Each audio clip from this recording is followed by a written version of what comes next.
একদিন খাতুনে জান্নাত মা ফাতেমা নবীজির মেয়ে ডাইকা কয় ইয়া রাসূলুল্লাহ, আপনি আমাকে বলছেন জান্নাতি, ফাতেমা তু সাইয়্যিদাতুন নিসা মিন আহলিল জান্নাহ।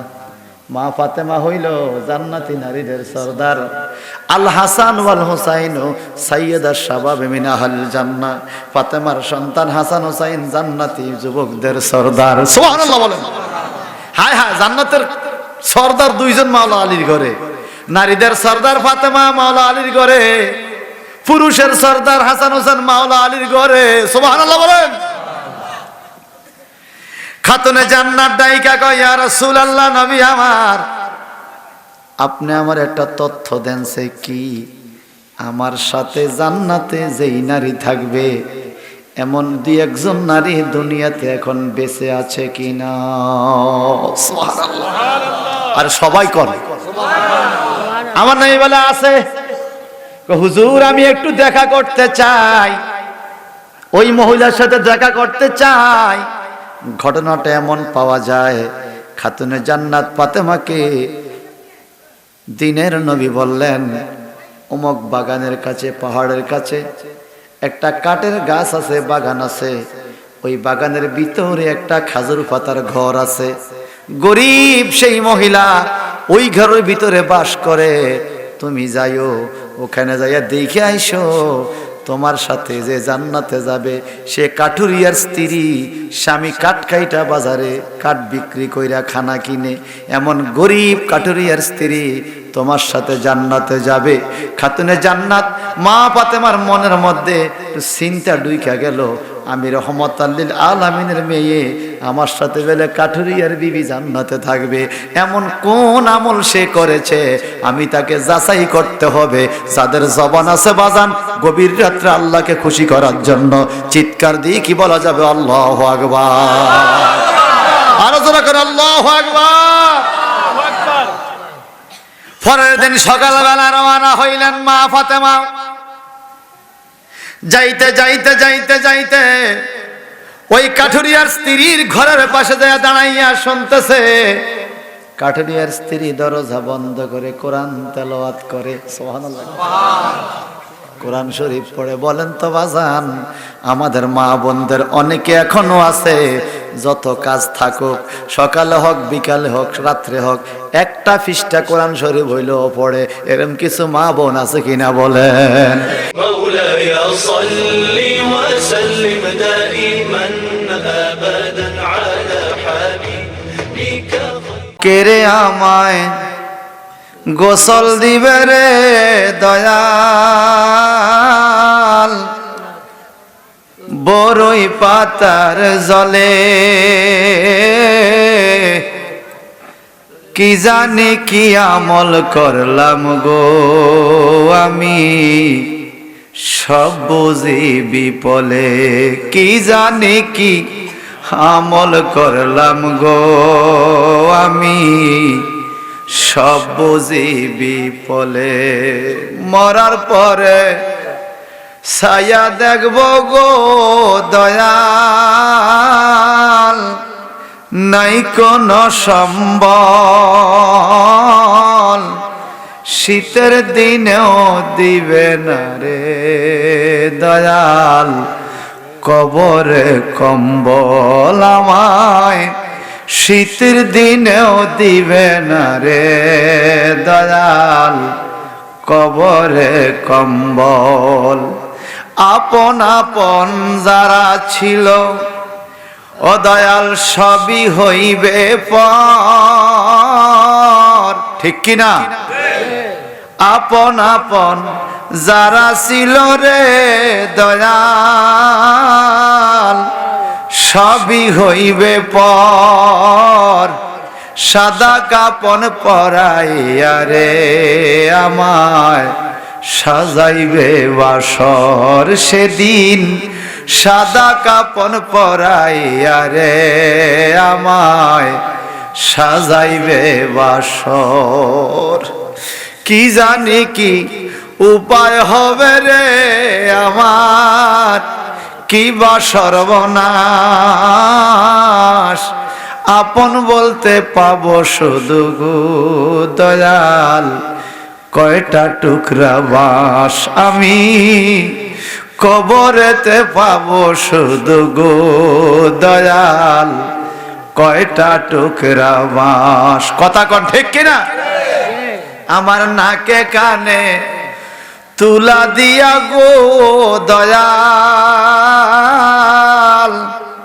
সাজাইবে আমারে আমার নাকে কানে তুলা দিয়া গো দয়াল, সাজাইবে আমারে। বধূ নাই আত্মীয় স্বজন নাই তবু দিবে এক বাসরে আমার, আপন বলতে কেহ নাই গো তবু দিবে এক বাসরে। ডাইনে বামে মাটির ঘরে গো দয়াল, চতুর্দিকে মাটি। ঠিক কিনা বলেন? ওরে ডাইনে বামে মাটির ঘরে গো দয়াল, চতুর্দিকে মাটি। দিবে না কেউ মায়া কইরা গো আমায় একটা শীতল ফাটি, সেদিন দিবে না কেউ মায়া কইরা গো আমায় একটা শীতল পাটি। জবানটা বড় করে আল্লাহু আকবার। হায় রে ভাই, আমরা এখন কবরের উপরে, আজকে কবরের উপরে আছি, নিঃশ্বাসটা বাইর হয় আবার ঢুকে। এমনও তো হতে পারে আগামী দিন এই টাইমে আমি আপনি কবরে। ঠিক কিনা বলেন?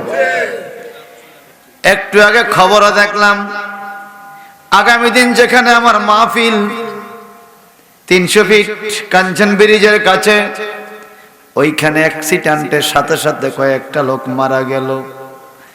বাজান রে, আসলে এটাই জীবন। মানুষ কত আশা করে, কত কিছু স্বপ্ন দেখে, স্বপ্নের জায়গায় স্বপ্ন পড়ে থাকে, হঠাৎ করে মানুষটা চলে যায়। কথা বলেন ঠিক কিনা? এই যে আসলাম আমরা দুনিয়ায়, আমরা চলে যাব, যেতেই হবে। আসা যেমন হয়েছে যেতে হবে, থাকার কোনো জায়গা দুনিয়াতে নাই, এটা আমরা সবাই বুঝি। কথা বলে মহিলারা বুঝেনি কথা, মহিলারা বুঝেনি, বুঝে বুঝে মরণ লাগবে, এটা মহিলারা বুঝেনি, পুরুষও বুঝে। সারা পৃথিবীর সবাই এই কথাটা বুঝে যে মরণ লাগবে, মরার চাইতে বাঁচার কোনো ওষুধ নাই। কিন্তু আমরা কখন, কোন জায়গায়, কি অবস্থা মরব আমরা কেউ জানি না, কেউ জানি না। ফরিদগঞ্জে একজন লোক ওয়াল করে দেখে গেছে, আমার এই জায়গায় কবর দিও। আমি গেছিলাম ঢালিঘাট মাহফিলে, ওই ভদ্রলোক কান্দে দিছে, কান্দা বলে, হুজুর আমার বাপের কাপনের কাপড় ঘরে শোকেসের ভিতর, কবরের মাটি ঠিক করে দেখা দিয়ে গেছে, বাবার লাশের খবর পাইলাম না, লঞ্চ দুর্ঘটনায় বাবা কোথায় লাশ, খবর পাই নাই। এই লোকে যদি জানতো লাশের খবর পাওয়া যাবে না, সে কবরস্থানও বানতো না, কাফনের কাপড়ও কিনতো। আমরা এখানে যারা আছি, আমরা কেউ জানি কার মরণ কোথায় হবে, কোন কাপড় হবে, এটা জানি? এই জন্য বাজান, সবসময় মৃত্যুর জন্য তৈয়ার থাকতে হবে, প্রস্তুত থাকতে হবে, সামানপত্র রেডি রাখতে হইব। আমি ঢাকা যাব, বাস আসবে, আমি বাসে উঠবো, এই বাস ফেল করলে আরেকটা বাস আসবে, সেটা উঠবো।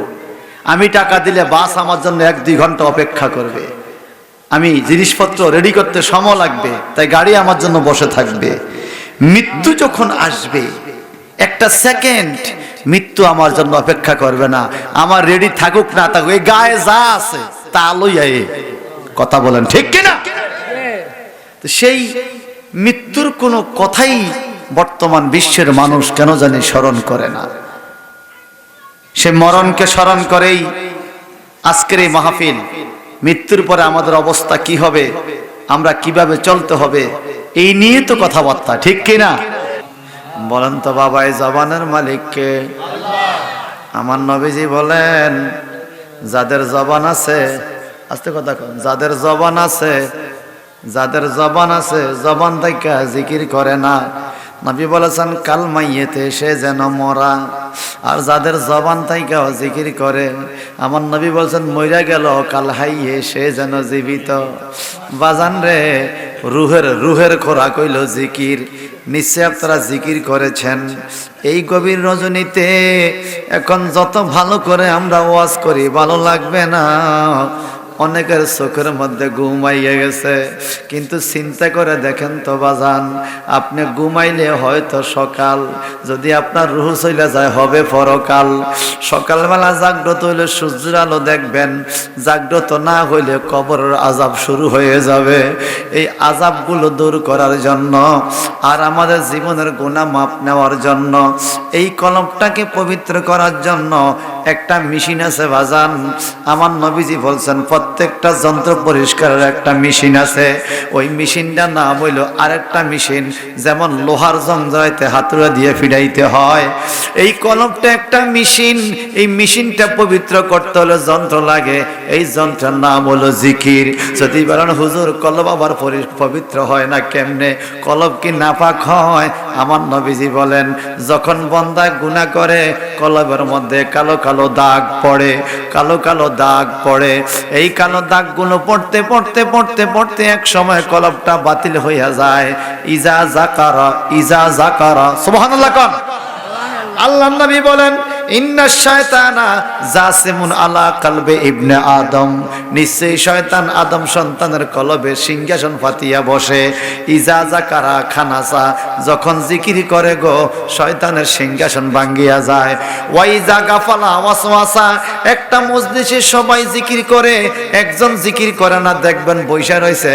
নবীজি কয় সবার শয়তান তার যাইয়া দোকা দিয়া বন্ধ করে রাখছে, তার মুখ থেকেও কথা কয় না, কান থেকেও শুনতে চায় না। আমার আল্লাহ বলেন সুম্মুন বুকমুন উমিয়ুন ফাহুম লা ইয়ারজিউন, তারা বদির বোবা আন্দা দেন্দা। আমরা কি আন্দা দেন্দা হইয়া বাঁচতাম চাই নাকি সুস্থ হইয়া বাঁচতাম চাই? যদি সুস্থ হইয়া বাঁচতে চান বাবা, একটু কথা বলতে হবে স্বল্প সময়ের জন্য। আমরা এখানে যারা আছি সত্যি করে বলেন তো, আমাদের থেকে কম বয়সের লোক মারা গেছেনি? বেলঘর মনে যায় নাই? ভিতরে আওয়াজটা একটু কমে দাও। আমাদের চাইতে কম বয়সের লোক মারা গেছে।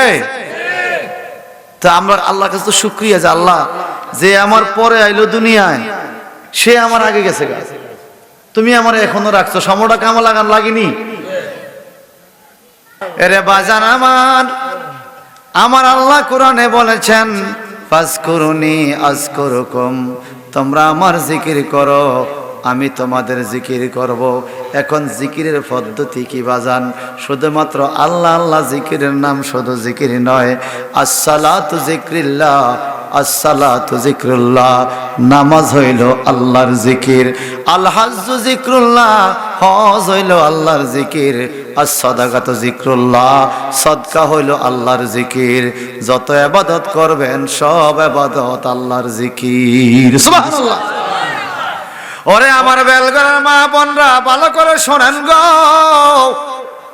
কোন মহিলা যদি স্বামীর খেদমত করে, স্বামীর খেদমত করতে যাইয়া একটা জামা যদি দুইয়া দেয় বিসমিল্লাহ বইলা, স্বামী যেই জামাটা গায়ে দিয়া মসজিদে নামাজ পড়বে, এই স্বামীর জামা দুইয়া দেওয়া আমার আল্লাহর জিকির আদায় হয়।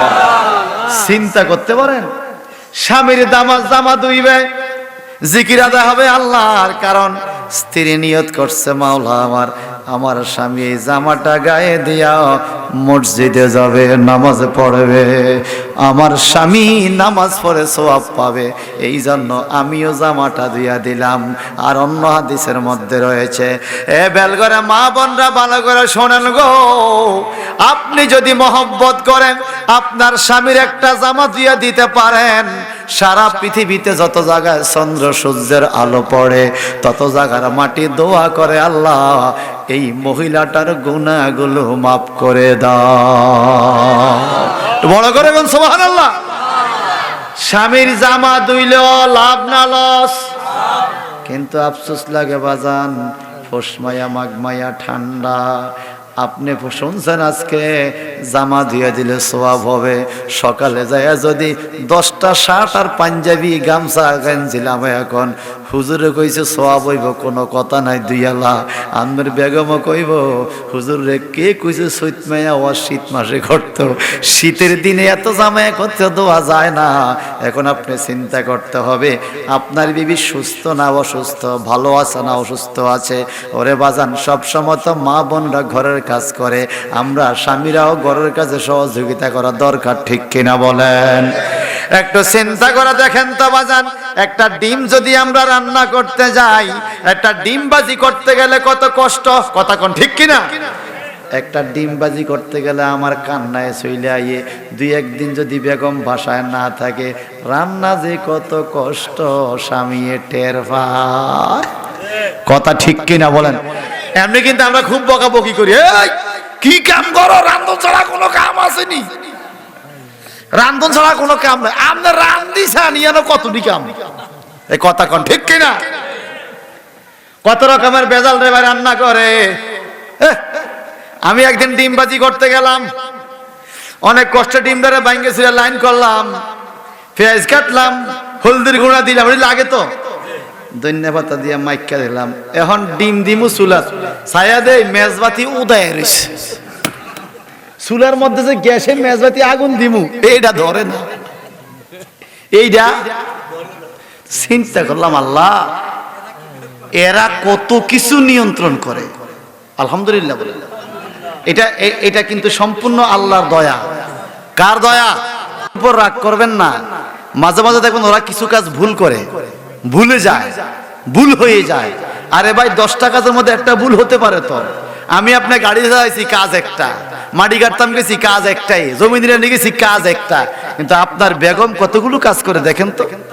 রান্না বান্না, ঘর গোছানো, বাচ্চাদের খাওয়ানো, আপনার খবর নেওয়া, কত রকমের কাজ দিয়ে একটা ভুল হতে পারে। তাই বলে ওদের সাথে খারাপ আচরণ করা যাবে যাবে না। এদেরকে মহব্বত করতে হবে, এদেরকে সুখ দুঃখে সান্ত্বনা দিতে হবে, মাঝে মাঝে মা বোনদের কাজের মধ্যে সহযোগিতা করতে হবে। সুযোগ পাইলে একটা প্লেট দিয়ে ফেলাইবেন, একটা ফাতিল দিয়ে ফেলাইবেন, সুযোগ পাইলে জাউডা হাতলে গড্ডারে পরিষ্কার করে ফেলাইবেন, সুযোগ পাইলে একটু চকিটারে গুছিয়ে ফেলাইবেন, 2টা কাপড় এলোমেলো একটু ভাঁজ করে ফেলাইবেন। দেখবেন সারাদিনে আপনার বিবি কত কষ্ট করে যে ক্লান্তি হয়, আপনি অল্প একটু কাজ করলে বিবি আপনার উপরে বড় খুশি হইয়া যায়, কথা কোন ঠিক কিনা? আর আমরা কেরম জানেন, এনে কাপড়টা কি কাম করো, ঠিক কিনা? যদি তখন বিবিকে এত কাম কইরে আমি হেতে কি কাম করো, তখন আমি তো একটু ছুট দেওয়া লাগে, আমনে খুব কামলো, এই লাইজে গেছে গরম বেজাল, কথা কোন ঠিক কিনা? আমরা একজন আর একজনকে সাপোর্ট করতে হবে, একজন আর একজনকে সহযোগিতা করতে হবে বাজান। ইব্রাহিম বিন আদহাম রাদিয়াল্লাহু তাআলা অনেক বড় আল্লাহর ওলি, আল্লাহওয়ালা, তিনি বড় বেশি ইবাদত করেন। ইব্রাহিম বিন আদহাম একদিন নামাজ পড়ে আল্লাহর কাছে দোয়া করে, আল্লাহ আমার মনে হয় আমি ব্যস্ত ফামু, সুবহানাল্লাহ, মনে মনে ধারণা, কারণ ইবাদতটা তো তিনি করে, আমার মনে তুমি আমার জান্নাত দিবা, তো আল্লাহ তুমি না বলছো জান্নাতে স্ত্রী দিবা, যে স্ত্রীটারে আমার জান্নাতে দিবা, এই স্ত্রীটারে একটু স্বপ্নে দেখাইয়া দাও, আরো জোরে কোন সুবহানাল্লাহ। যে মহিলাটা আমার বেহেশতে দিবা আমার স্বপ্নে দেখাইয়া দাও, মান্নত করছে। পরের দিন রাত্রে স্বপ্নে দেখছে, মহিলা স্বপ্নে দেখে না, গায়েব থেকে আওয়াজ আসছে, ইব্রাহিম বিন আদম ও তুমি যেই মহিলাটারে দেখবা এই মহিলার নাম হলো সালমা। কি নাম? সবাই কোন কি নাম? ও মালিক, মহিলাটা কোথায় গেলে পাওয়া যাবে? গায়েব থেকে আওয়াজ আসে, তোমার গ্রামের পাশে পাহাড়ের পাদদেশে টিলার কাছে যাইলে দেখবা কালো কুসরি সিরা কাপড়ওয়ালা একটা মহিলা ছাগল রে খানা খাওয়ায়। তার চেহারা কোনোদিন মানুষে দেখে না। ওই কালো মহিলাটাই তোমার জান্নাতি সালমা হবে। ইব্রাহিমের আদম টেনশনে পড়ে গেছে। আল্লাহ বলছে হুরুম মাকসুর, হুর দিব, সুন্দরী দিব, আমারে দিব বলে কালা। কয় কি চাইতাম যাইতাম নাকি না যাইতাম, টেনশনে পড়ে গেছে। আবার কথা, আল্লাহ যে দিব কইছে আমি যাই। সুবহানাল্লাহ কোন যাইয়া দেখে হায় হায় হায়, এমন তেল্লা কালার কালা, এমন কালো মহিলা জীবনে আর সে দেখে নাই। ওই মহিলা তার দেখা কয়, আসসালামু আলাইকুম ইব্রাহিম বিন আদম, আপনি কেমন আছেন? আমি জানতে পেরেছি আপনি জান্নাতে আমার স্বামী হবে। ইব্রাহিম বিন আদম কম, এই মহিলা জানে কেমনি কথা? আমি না মাওলার লোকের লাইন লাগাইয়া, আমি না মাওলার সাথে লাইন লাগাইয়া তথ্য বাইর করলাম, তার নাম সালমা। সালমা কেমনে জানলো আমার নাম ইব্রাহিম বিন আদম? আবার আমি নাকি তার জান্নাতি স্বামী হবে, এটা সে কেমনে জানলো? বোঝা গেল চেহারা কালো হইতে পারে, আধ্যাত্মিকতায় এই মহিলা অনেক কামেল মহিলা হইয়া গেছে।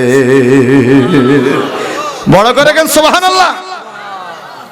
আমাদের দেশে বাজান সত্যি করে বলবেন, যার বিবি যত ডকের কসমেটিক খরচ তত বেশি। কিরে স্বামী, বিয়ে তো করো না, কালাগা করবো কালাগা। যার বউ যত ডকের কসমেটিক খরচ তত বেশি। আমার ছোট ভাই তো কইতে পারি, কারণ কি জানেন? ডকের মাইত্যু পানি হারা দিনে হাজে। আর যেই বোনটা কালো, আমি হাইজা লাভ কি? হাইজলে যেরম না হাইজলে এরম, কসমেটিক খরচ কম। কথা কয় না, ঠিক কি না? বউ সুন্দর হইলে কসমেটিক খরচ বেশি, আর বউ কালা হইলে কসমেটিক খরচ কম। কিন্তু বাজান আমার, সুন্দর আর কালা শুধুমাত্র চামড়ার উপরে, ভিতরে চামড়ার ভিতরে নিচের রক্ত সবার লাল, সবার বডি একই রকম। আমার নবীজি বলেন, ইন্নাল্লাহা লা ইয়ানজিরু ইলা সুওয়ারিকুম, নিশ্চয়ই আল্লাহ পাক তোমার চেহারার দিকে তাকায় না রে, ও আমওয়ালিকুম, তোমার সম্পদের দিকেও তাকায় না, ওয়ালাকিন ইয়ানজিরু ইলা কুলুবিকুম ওয়া আমালিকুম, আল্লাহ তোমার কলবের দিকে তাকায়, তোমার আমলের দিকে তাকায়। ডকের মাই তুফানি নাম রাখছে ফুলবানু, রাস্তায় বেপরদায় চলে, এই সুন্দরের কোনো দাম নাই। কিন্তু কালো মহিলায় পর্দা করে, স্বামীর সেবা করে, শ্বশুর শাশুড়ির খেদমত করে। আমার রাসূল বলেন এই মহিলাটা ফাতেমার সাথে জান্নাতি হবে। জোরে বলেন সুবহানাল্লাহ। ওরে ও বেলগুর গ্রামের মা বোনরা, ভালো করে শুনেন গো। শোনেনি? আসলে শোনেনি? মাহফিলের শেষ পর্যায়ে চলে আসছি গো মা। ইব্রাহিম বিন আদম বলে, ও সালমা, আমার একটা আধ্যাত্মিক লাইন আছে, এই লাইনে আমি জানছি আমার জান্নাতি নারী সালমা হবে। তুমি কেমনে জানলে? বলে, তুমি কি জানো না, যার সাথে যার মহব্বত হবে জান্নাতে, দুনিয়াতে থাকতে আল্লাহ তার সেইভাবে গঠন করে। ও স্বামী গো, আপনি যেই লাইনে মাওলার সাথে কথা বইলা আমার ঠিকানা লইছেন, আমিও সেই লাইনেই আমার মাওলার সাথে কথা বইলা আপনার ঠিকানা যাই না লইছি। আল্লাহু আকবার বলেন, আরো জোরে বলেন। এরা স্বামী আর স্ত্রী বানাইছে যে মিস্ত্রি, সে বড় আজব কারিগর মনরে, সে বড় আজব কারিগর। স্বামী আর স্ত্রী বানাইছে যে মিস্ত্রি, সে বড় আজব কারিগর মনরে, সে বড় আজব কারিগর।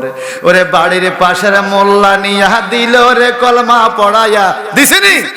আরে বাড়ির পাশের মোল্লা নিয়া দিল রে কলমা পড়াইয়া, হলো যে সুখেরই সংসার মনরে, সে বড় আজব কারিগর, সে বড় আজব কারিগর। অপরিচিত একটা নারী, জীবনে যাকে কোনোদিন দেখলেন না, অপরিচিত একটা পুরুষ, জীবনে যাকে কোনোদিন শুনলেন না, দেখলেন না, মা বাবা গার্ডিয়ান পছন্দ কইরাম দুইজনকে কলমা পড়াইয়া দিল। এই কবুল শব্দের মধ্যে এমন কোন মহব্বত বাবা, চির চির অচেনা চির সেনায় পরিণত হলো, চির অজানা মানুষটা চির জানায় পরিণত হলো। আমার আল্লাহ কয় স্বামী স্ত্রী এত আপন হয়ে গেল, যখন দুইজন একত্রে সামনাসামনি বৈশা চোখের দিকে তাকাইয়া মুস্কি হাসি দিবা, একজনের হাসির বরকতে আরেকজনের সগীরা গুনাহ মাফ হইয়া যায়। মহব্বত গান সুবহানাল্লাহ।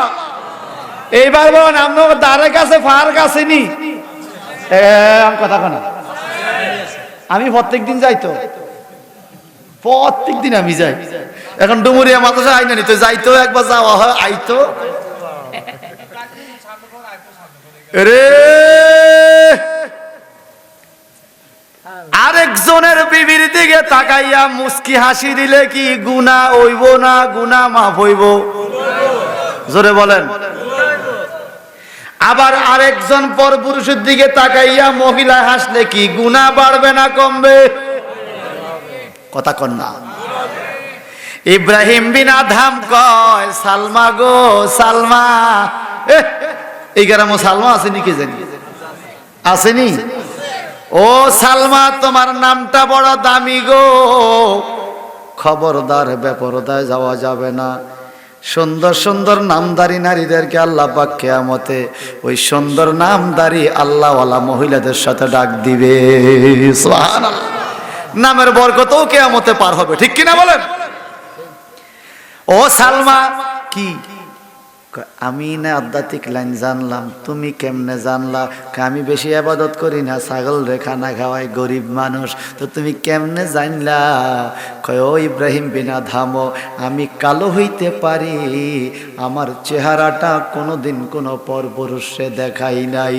যাদের চেহারা পরপুরুষে দেখায় না গো, এরা নাকি জান্নাতে ইব্রাহিম বিন আদহামের মতো স্বামী পাবে। সুবহানাল্লাহ বলেন। আমার আল্লাহ তাবারাকা তাআলা বলেন আর রিজালু কাওয়ামুন আলান নিসা, পুরুষেরা মহিলাদেরকে চালাইবে, মহিলারা পুরুষের কথা মতো চলবে, ঠিক কিনা? কিন্তু আমাদের দেশে উল্টা হয়ে গেছে। উল্টা ননি, আমগরে বইতে কইলে বই, খাড়িতে না কইলে খাড়ই না, কথা কর না। আবার দাঁড়াইতে কইলে দাঁড়াই, কারণটা কি বুঝলাম না বাজান। ও বাজান রে, একদিন খাতুনে জান্নাত মা ফাতেমা নবীজির মেয়ে ডাইকা কয় ইয়া রাসূলুল্লাহ, আপনি আমাকে বলছেন জান্নাতি, ফাতেমা তু সাইয়্যিদাতুন নিসা মিন আহলিল জান্নাহ, মা ফাতেমা হইল জান্নাতি নারীদের সরদার, আল হাসান ওয়াল হুসাইন সাইয়্যিদা শাবাব মিন আহলিল জান্নাহ, ফাতেমার সন্তান হাসান হুসাইন জান্নাতি যুবকদের সরদার। সুবহানাল্লাহ বলেন। হায় হায়, জান্নাতের সরদার দুইজন মাওলা আলীর ঘরে, নারীদের সরদার ফাতেমা মাওলা আলীর ঘরে, পুরুষের সরদার হাসান হুসাইন মাওলা আলীর ঘরে। সুবহানাল্লাহ বলেন। খাতুনে জান্নাত ডাইকা কয় ইয়া রাসূলুল্লাহ, নবী আমার, আপনি আমার একটা তথ্য দেন, সে কি? আমার সাথে জান্নাতে যেই নারী থাকবে এমন দুই একজন নারী দুনিয়াতে এখন বেঁচে আছে কিনা? সুবহানাল্লাহ। আর সবাই করে আমার নবী বলে আছে। হুজুর আমি একটু দেখা করতে চাই, ওই মহিলার সাথে দেখা করতে চাই। ঘটনাটা এমন পাওয়া যায়, খাতুনে জান্নাত ফাতেমাকে দিনের নবী বললেন অমুক বাগানের কাছে, পাহাড়ের কাছে একটা কাঠের গাছ আছে, বাগান আছে, ওই বাগানের ভিতরে একটা খাজুর পাতার ঘর আছে। গরিব সেই মহিলা ওই ঘরের ভিতরে বাস করে। তুমি যাইও, ওখানে যাইয়া দেখে আইসো, তোমার সাথে যে জান্নাতে যাবে সে কাঠুরিয়ার স্ত্রী। স্বামী কাঠ কাইটা বাজারে কাঠ বিক্রি কইরা খানা কিনে, এমন গরিব কাঠুরিয়ার স্ত্রী তোমার সাথে জান্নাতে যাবে। খাতুনে জান্নাত মা ফাতেমার মনের মধ্যে একটু চিন্তা ঢুইকা গেল, আমি রহমতুল লিল আলামিনের মেয়ে, আমার সাথে বেলে কাঠুরিয়ার বিবি জান্নাতে থাকবে, এমন কোন আমল সে করেছে আমি তাকে যাচাই করতে হবে। যাদের জবান আছে বাজান গভীর রাত্রে আল্লাহকে খুশি করার জন্য চিৎকার দিয়ে কি বলা যাবে? আল্লাহু আকবার। আরো জোরে করে আল্লাহু আকবার। পরের দিন সকালবেলা রওনা হইলেন মা ফাতেমা। যাইতে যাইতে যাইতে যাইতে ওই কাঠুরিয়ার স্ত্রীর ঘরের পাশে যায় দাঁড়াইয়া শুনতেছে। কাঠুরিয়ার স্ত্রী দরজা বন্ধ করে কোরআন তেলাওয়াত করে। সুবহানাল্লাহ। কোরআন শরীফ পড়ে। বলেন তো বাজান, আমাদের মা বোনদের অনেকে এখনো আছে যত কাজ থাকুক, সকালে হোক বিকালে হোক রাত্রে হোক, একটা পৃষ্ঠা কোরআন শরীফ হইলেও পড়ে। এরকম কিছু মা বোন আছে কিনা বলেন? গেছে যা দেখে ওই মহিলা কি করে, কোরআন শরীফ পড়ে। কি পড়ে? এখান থেকে তো কথা গেছিল। আমাদের গ্রাম দেশের মা বোনরা কোরআন শরীফ পড়ে। এ মা বোনরা শোনেন, যারা কোরআন শরীফ পড়তে পারেন, যদি আপনি সুযোগ হয় সকালবেলা কোরআন শরীফ পড়া কাজ শুরু করেন, দেখবেন সারা দিন আপনি কাজ করছেন, পরিশ্রম করছেন, কষ্ট তত হয় নাই, কাজও বরকত হইছে, রিজিকও বরকত হইছে, আল্লাহর বাণী দিয়া শুরু করছেন, সারা দিন আপনার দিনটাও সুন্দর গেছে। ঠিক কিনা বলেন? এই জন্য কোরআন শরীফ পড়া শিখবেন, বাচ্চাদেরকে শিখাবেন। কোরআন আমাদের মূল কিতাব। ঠিক কিনা? আওয়াজ দিল দরজায়। কে? ভিতর থেকে বলতেছে ওই মহিলা। বাইরের থেকে বলে, আমি ফাতেমাতুজ জাহরা, ফাতেমা বিনতে মুহাম্মদ সাল্লাল্লাহু আলাইহি সাল্লাম, আমি মুহাম্মদ সাল্লাল্লাহু আলাইহি সাল্লামের মেয়ে ফাতেমা। কেন আসছেন? তোমার সাথে দেখা করতে। সুবহানাল্লাহ। আমগো দেশে যদি এই গ্রামে মা ফাতেমা আইয়ে, স্বামী যদি সিকুল দিও বাইন্দারা, দরকার স্বামীরে তালাক দিয়ে হইল, কইবা আমি মা ফাতেমারে দেখব। মা ফাতেমার দেখার ইচ্ছা আমগো আসেনি কোন? আহা, হাসান হোসেনের মা। সুবহানাল্লাহ। একদিন আল্লাহর নবীর কাছে খাতুনে জান্নাত ফাতেমা হাসান হোসেনের ভবিষ্যৎ সম্বন্ধে জানতে চাইলেন।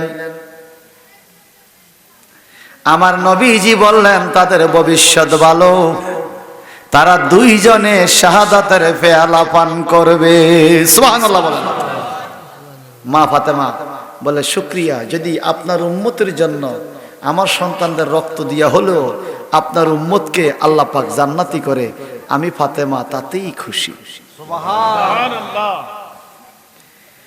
ওই ভিতরে মহিলা বলে, মাগো মা, আমার বড় কলিজা জ্বলে আপনার সাথে দেখা করতে, আপনি ফাতেমা আমার কাছে আসছেন, কিন্তু আমার স্বামী যখন ঘরের থেকে যায় গো মা, যাওয়ার টাইমে বলে দরজাটা লাগাও, আমার হুকুম ছাড়া দরজা খোলা যাবে না।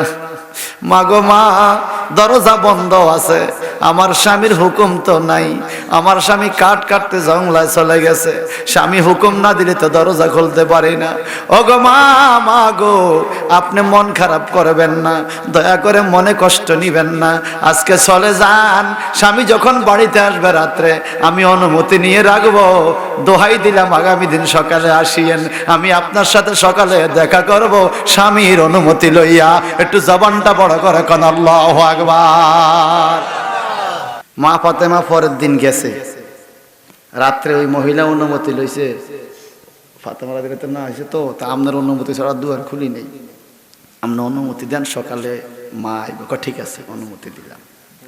সকালে গেল, দরজা খোলো। কে? আমি যে কালকে আইছিলাম। ফাতেমা। সাথে ইমাম হাসান গেছিল। মা গো আপনার সাথে আরেকজনের কথা শোনা যায়। কে? আমার বড় ছেলে ইমাম হাসান। মা দুঃখিত, আমি তো জানি না হাসান যে আসবে, নাহলে অনুমতি নিতাম। আমি তো আপনার সাথে দেখা করার অনুমতি পাইছি, হাসানের সাথে অনুমতি নিতে হবে আজকে। আবার মা, আমি তো অনুমতি ছাড়া হাসানের সাথে দেখা করতে পারি না, আমার স্বামীর অনুমতি লাগবে। কারণ কি? আমার স্বামী আমার জান্নাত। সুবহানাল্লাহ। মনে রাখবেন, যে স্ত্রীর উপরে স্বামী অসন্তুষ্ট, স্বামীকে অসন্তুষ্ট রেখে যদি স্ত্রী মারা যায়, এই স্ত্রী জাহান্নামী। ঠিক আছে, চলে গেল হাসান, ইমাম হাসান আর মা ফাতেমা। পরের দিন আবার আইলো, আজকে ইমাম হোসাইন লগে আইছে। সুবহানাল্লাহ। আজকে আবার মা গো অনুমতি নাই, আমি তো হাসানের অনুমতি নিছি, ইমাম হোসাইনের সাথে সাক্ষাতের অনুমতি লাগবে। স্বামী আমার জান্নাত, স্বামীর অনুমতি ছাড়া আমি দেখা করব না। কল্পনা করা যায় জান্নাতের 3 জন সর্দার ঘরের দরজায়, নারীদের সর্দার ফাতেমা, পুরুষদের সর্দার হাসান হোসেন, তবু মহিলা স্বামীর অনুমতি ছাড়া দরজা খোলে না। আর এখন আপেল 1 কেজি লই আইলে পুরা দরজা খুলি দেয়। কথা আমনে গ্রামের ইমাম, আমার সমস্যা নাই তো, আর এই গ্রামের ইমাম না, আর ইমামতি কি যাই বলি। আপেল 1 কেজি আনলে দুয়ার খোলা, আর জান্নাতের সর্দার 3 জন ঘরের দরজা খোলে না। কার অনুমতি নাই? বলেন কার? আমার নবীজির কাছে একজন লোক আইসা কয়, নবী গো এমন একটা জিনিস আপনি আমাকে দেখান, মেশকাত শরীফে হাদিস, যেন আল্লাহর প্রতি আমার ঈমান আরো বাড়ে, আপনার প্রতি আমার মহব্বত আরো বাড়ে। আমার নবী কয়, ঠিক আছে, তোমার কি দেখাইতাম? কই এই যে গাছটা আছে, দেখি আপনার ডাকে গাছটা আপনার কাছে আসেনি। সুবহানাল্লাহ। নবী বলল, তুমি যা ও গাছ, নবী কইছে তোমারে যাইতা। আমার গাছ গোড়া আসা উঠতে নবীর কাছে হাজির হয়ে গেছে। আর জোরে বলল না সুবহানাল্লাহ। আমু তো কেউ কইলে কি গাছ উঠতে আইব? আবার নবী হুকুম দিছে, গাছ আবার আগের জায়গা চলে গেছে। এইবার এই লোকটা কয়, ইয়া রাসূলুল্লাহ, আপনি আমার একটা অনুমতি দেন, যার হুকুমে গাছ উঠে আবার গাছ আগের জায়গা চলে যায়, সে তো সাধারণ লোক না, আপনি আমার অনুমতি দেন, আমি আপনার একটা সেজদা দিব। সুবহানাল্লাহ। আমার নবীজি কয়, না, যদি আমি আল্লাহর পরে কাউকে সেজদা দেওয়ার হুকুম করার অনুমতি পাইতাম, আমি বলতাম স্ত্রীদেরকে স্বামীর পায়ে সেজদা করার কথা। সুবহানাল্লাহ। কত বড় গুরুত্বপূর্ণ কথা। স্ত্রীদেরকে বলতাম স্বামীর পায়ে সেজদা করার কথা, কিন্তু এটা তো হুকুম নাই, যার জন্য আমি বলি নাই। তুমি ইচ্ছা করলে চুমু খাইতে পারো। তখন ওই লোকটা নবীজির পায়ে হাতে চুমু খাইলো। স্বামীর পায়ে চুমা দেবেন, মা বোনরা শোনেন, স্বামীর পায়ে চুমু খাবেন। স্বামীর পায়ে চুমু খাইলে আপনার জন্য জান্নাতের কৌটা তৈরি হয়ে যায়। মা বাবার পায়ে চুমু খাইবেন, মায়ের হাতে চুমু খাইবেন, মায়ের কপালে চুমু খাইবেন। নবীজি বলেছেন, মান কাব্বালা সিদরাল উম্মি, মান কাব্বালা কাদামা উম্মিহি ফাকাব্বালা সিদরাল জান্নাহ।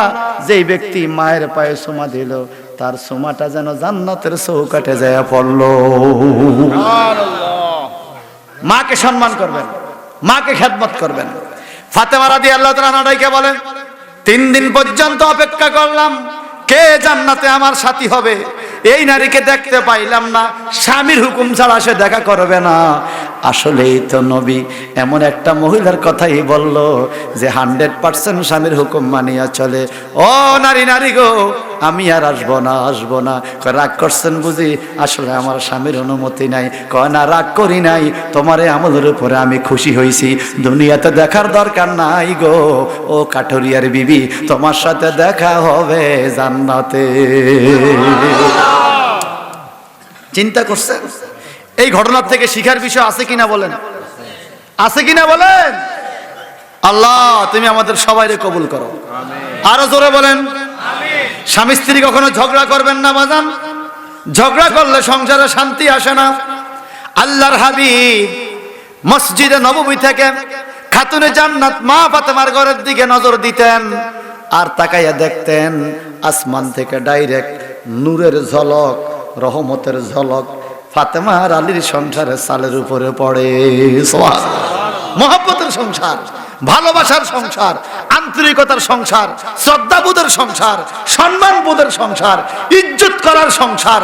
স্বামী যেমন স্ত্রীকে শ্রদ্ধা করে, স্ত্রী যেমন স্বামীকে ইজ্জত করে, উভয় উভয়কে বুঝে মাওলা আলী আর ফাতেমার সংসার।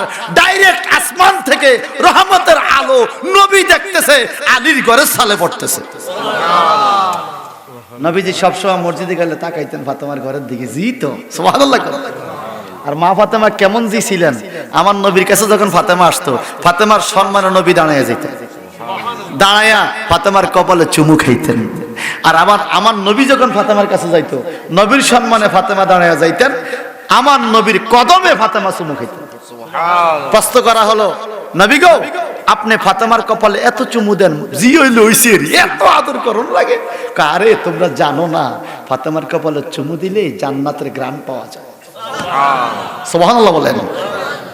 আর মা ফাতেমা বলে, আমি তো নবীর কদমে চুমু দেই, নবী আমার কপালে জান্নাতের খুশবু পায়, আর আমি নবীর কদমে স্বয়ং জান্নাত পাই। আরো জোরে কোন। আলোটা বন্ধ হয়ে গেছে, আমার নবীকে নিশ্চয়ই কোনো ঝামেলা হয়েছে।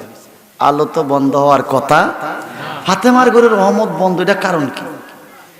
দৌড়াইয়া গেলেন, যা দেখলো আলী ঘরে নাই। ফাতেমা, ইয়া রাসূলুল্লাহ, আলী কই? হুজুর আমার স্বামী তো ঘরে নাই। তোমরা কি ঝগড়া করছো? না ইয়া রাসূলুল্লাহ। কোন কি ঝগড়া করো না? ঝগড়া করি নাই তো। সুবহানাল্লাহ। না, একটা সমস্যা হয়েছে তোমরা, যে কোনো একটা সমস্যা তোমরা হয়েছে, তাহলে তো এর হওয়ার কথা না। বলে কি হয়েছে? বলে রহমত পড়ে না। হুজুর বুঝছি। কি? স্বামী স্ত্রী দুইজনে মাসালা নিয়ে তর্ক করছি। আমি কইছি এই মাসালা ঠিক, স্বামী কইছে এই মাসালা ঠিক। আমরা ঝগড়া করি আর কথা ঠিক, স্বামী আড্ডা বড়, স্ত্রী আর কথা বড়। আর মাওলা আলী আর ফাতেমা তর্ক করছে মাসালা নিয়ে। রসুল কইছে এইটা, মাওলা আলীকে রসুল কইছে আমি এলেমের দরজা, আমারটা ঠিক। আর মা ফাতেমা রসুল কইছে আমি জান্নাতি সর্দারে নিয়ে, আমারটা ঠিক। দুইটাই হাদিস। সুবহানাল্লাহ। তো দুইজনে একটু মাসালা জনিত কারণে তর্ক কইরা, যা যা তোমারটা ঠিক, যাও এটা কই একটু অভিমান কইরা করতে। রাগ না, অভিমান। রাগ এক জিনিস, অভিমান আরেক জিনিস। অভিমান কইরা ঘর থেকে বাইর হয়ে গেল। অভিমান করে ঘর থেকে বাইর হইয়া মাওলা আলী দূরে যায় বৈশা রইছে। আমার নবীকে বুঝছি আমি তারে ঘরে আনতে হবে। নবীজি যায় দেখে হযরত আলী বালুর থুবের উপরে বসে রয়েছে। বালুর থুবের উপরে বসা। দেখেন শ্বশুর জামাইরে কেমনে ডাকে, ইয়া আবার তোরাব, এ বালুর বাপ। কি বাপ? আবার তোরাব, এ বালুর বাপ। হযরত আলীর নামের মধ্যে একটা লকব আছে, আবার তোরাব, বালুর ফিতা, বালুর বাপ। আরে কয় কি? আমি বলে বালুর বাপ। ইয়া রাসূলুল্লাহ, লাব্বাইক হুজুর, আপনি আইছেন আমগো বাড়ি? কই আইছেন না, তুমি ঘরে নাই, তুমি গেছো কই? রাগ করছো? কয় না হুজুর, আমার মায়ের লগে ঝগড়া হইছে। কয় না হুজুর, কোন কি? হযরত ফাতেমা কত ভালো মানুষ, আমরা হইলো 13টা গেলে মিছা কথা, আন্দার মাইয়া এই করে, আন্দার মাইয়া এই করে। কথা কোন ঠিক কি না? শোনেন, ওই স্বামী সবচেয়ে দামি স্বামী যে তার স্ত্রীর দুই একটা দোষ থাকলেও এটাকে গোপন রাইখা গোপনে মীমাংসার চেষ্টা করে, নিজের স্ত্রীর কথা পরের কাছে সমালোচনা করে, তার মতো বেয়াক্কল দুনিয়াতে নেই। আবার ওই স্ত্রী বেয়াক্কল যে স্বামীর দোষ পরের কাছে প্রকাশ করে। নিজেদের সংসারে ঝামেলা হবে, ফাতিল দুইটা একা থাকলে বাড়ি তিনটা হইব, কথা কন। আবার ফাতিল দুইটা একা মিলে তরকারি ভাত রাখবো, ঠিক কিনা কন? কিন্তু এটাকে বাহিরের মানুষকে জানতে দেওয়া যাবে, তাহলে বুঝলেন আপনার সংসারে বেজাল আরো বাড়বো। সমাজে কিছু লোক আছে ফিন দেয়, কি দেয়? আর কথা কয় না। সমাজে ফিন দেওয়া না কিছু আসেনি, আলভিন সমাজের মধ্যে বেজাল লাগা। মাওলা আলী কয় তাহলে ঘরে চলো। হুজুর ঠিক আছে, আসেন ঘরে আসেন, নবীজিকে ঘরে চলো। ঘরে গেছে, এ ফাতেমা, নবীজি এসে খানাটা দিছেন, মানে বালা ঝামেলা নাই। তোমরা কিছু মনোমালিন্য হইছে না, মনোমালিন্য সেই ঘরে রহমত আসবে। ফাঁসাতে রুজি করলেও দেখবেন এটা আনলে এটা নাই, এটা আনলে এটা নাই। আর যেই ঘরে স্বামী স্ত্রীর মহব্বত আছে দেখবেন সেই ঘরে বরকত আছে। আল্লাহ তুমি আমগরে কবুল করো, সকলে আমিন বলেন। স্বামীর জন্য স্ত্রী দোয়া করবেন, স্ত্রীর জন্য স্বামী দোয়া করবেন। নামাজের পরে স্বামীর জন্য স্ত্রী, স্ত্রীর জন্য স্বামী উভয় উভয়ের জন্য দোয়া করলে আল্লাহ উভয়ের দোয়ার উসিলায় রহমত নাজিল করবে। দোয়া করবেন নি না, মনে মনে করে আহিতির রুজি করি খাবে, আবার দোয়াও করতে দোয়া করবেন যে আতুর আনছে আমি দোয়া করবো, আপনারা করবেন নি? আতুর কি রে ও এগুলো আতুর এটার বয়স 6.5 বছর হইতে বলে বললে দোয়া করবো কি রে কস? আশা আছে, আশা।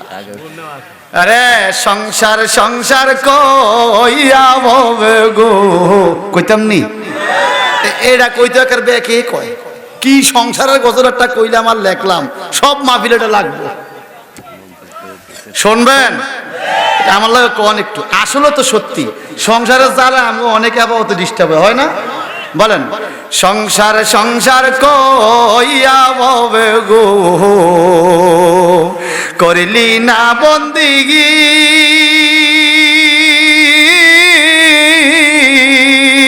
কিভাবে কাটাইবি মনরে কবরের জিন্দিগি রে, ওরে জীবন গুনায় গুনায় গেল রে, বলেন ওরে জীবন ওরে পড়বি পড়বি বলে যুবক রে, ও তুই নামাজটা পড়লি না,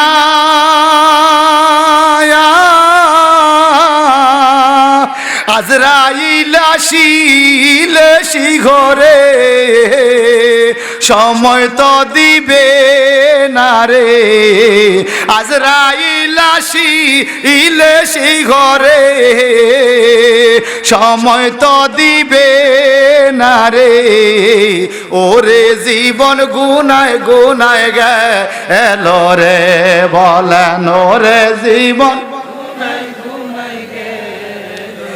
আরে দুনিয়ার মায়ায় পয়রা রে ডাকলাম না মাওলা রে,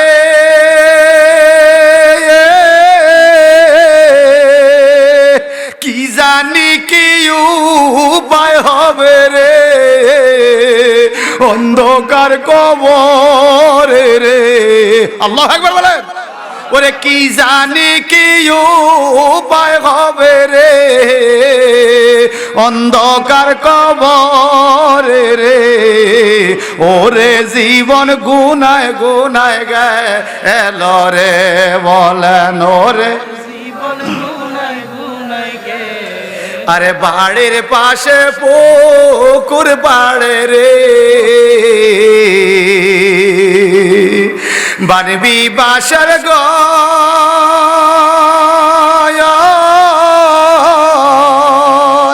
ভাইও নাই তোর বান্ধব নাই রে, কে লইবে খবর রে, ভাইও নাই তোর বান্ধব নাই রে, কে লইবে খবর রে, ওরে জীবন গুনায় গুনায় গেল রে, বলেন ওরে জীবন। সবাই খান আল্লাহু আকবার। মরণ আসেনি, দূরে না কাছে, আমগো গুনাহ আসেনি, গুনাহ মাফ করার মালিক কে? আল্লাহ মাফ করো, সবাই কোন আমিন। শেষ। এই মাহফিলটা এই বছর কততম হইল? 12। এই বছর 12। আমি বলছি এক বছর আপনি এখানে তম লিখেন, তম তুই মনে থাকবো কোন বছর কত তম। হ্যাঁ, অনেক বছর চলতেছে। আল্লাহ কবুল করুক, আমিন করেন। ভাই সাহেব, এই মাহফিলটা আগামী বছর আবার হবে। টাকা দিতে পারেন না না পারেন, খুশি হইয়া কন তো ইনশাআল্লাহ। সবাই কন। আজকে কি এখানে গালাগালি হইছে?